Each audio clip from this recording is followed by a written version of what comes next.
My name's Rachel Klein, and I have been a teacher in JCPS since 2008, and I now serve middle schools in my role as a resource teacher. My name is Lamanuel Rodriguez. I've been in the district for 9 years, and I support Zone 3 elementary schools.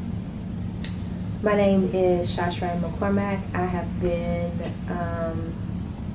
in the district for 15 years, and I am the resource teacher for Zone 2 schools. My name is Katia Turner. I am the elementary Zone 1 resource teacher, and I have been with the district since 2007. My name is Donna Lawson. I'm the high school district resource teacher for diversity, equity, and poverty, and I've been in Jefferson County for 18 years.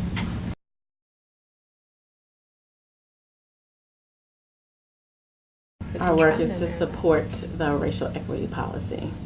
That being said, the racial equity policy reaches far and wide, Yes. and there's only slated to be 6 of us.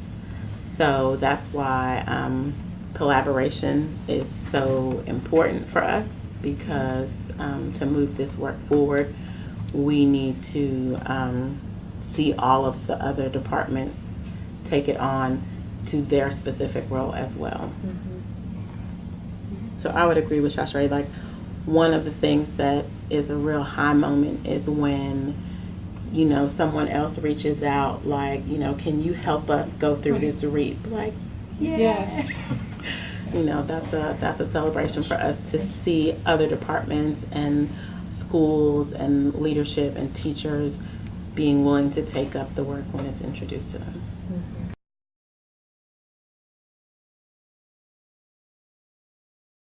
The communication maybe has been a challenge, so just making sure everyone is on the same page and has the same message and the same vision has been challenging, and we've been trying to make sure that as a unit we are all tight on what our mission is and what we feel like our role is in schools, and so definitely communication has been a challenge, because either people might not know who we are and what we do, or how to integrate us with the resource teachers that are already working in their building. So if it is deeper learning or behavior, how are we collaborating to make sure that they're getting that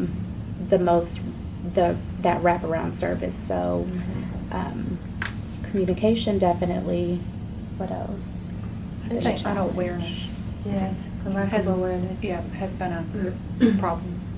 I'd say Challenge. just the system itself, just being able to work within it and trying to find a way to integrate our work into something that's been established decades, if not centuries ago. I think reflection. I think the challenge is teachers having a difficult time reflecting on the information that they're getting, because there has been resistance, no doubt, for not at every level. I believe there has been resistance at every level, but I think that one of the challenges is talking about race.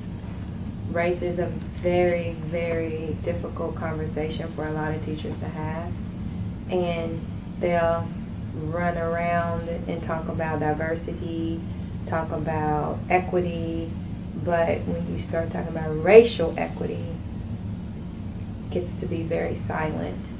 So I think that is a challenge. And when you address various issues around race, that the first thing teachers get out of it is, you're calling me racist.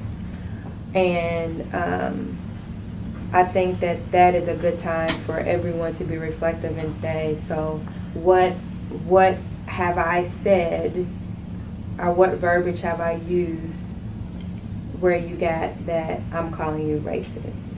So I think really truly having conversations around that and what that means. I often ask, if you're upset or if you're angry, let's talk about that. Let's reflect on what was it that was said that makes you so angry. And I think it's hard. The reflective piece, I think, is really hard for a lot of people when race is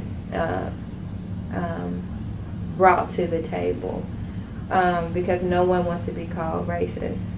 But at the same time, you know, when we look at our racial equity scorecard and we're looking at the double-digit gaps that we have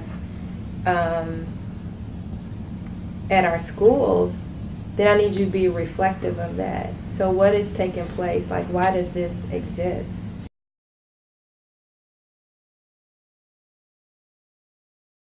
I've been pleased by attending some racial equity committee meetings that are school-based, and it's not just teachers or it's not just admin, but there's also classified staff in those meetings, which is important because those people are around kids in different capacities, but they still interact with students.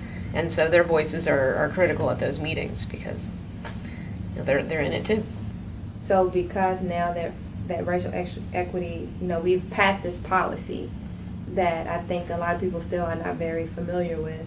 But when you have that conversation with colleagues or people from other departments, and they're looking from now a racial equity lens, and they see where the inequities are taking place, and they speak up. To me, I think that is the most powerful, because we as a resource teacher team cannot do it by ourselves. We need allies. We need people that are going to speak up as well. And I think that I feel good about that. What we're doing and what we're saying is trickling into all different kind of departments. With that being said, it is our hope as a whole team that we're able to work with other departments to push this work, because culturally relevant teaching should not be a buzzword. And I think that people throw that out in documents and they throw it out everywhere, and they're not quite understanding what that looks like. But we have to sit down together and work to make sure that we move this work forward.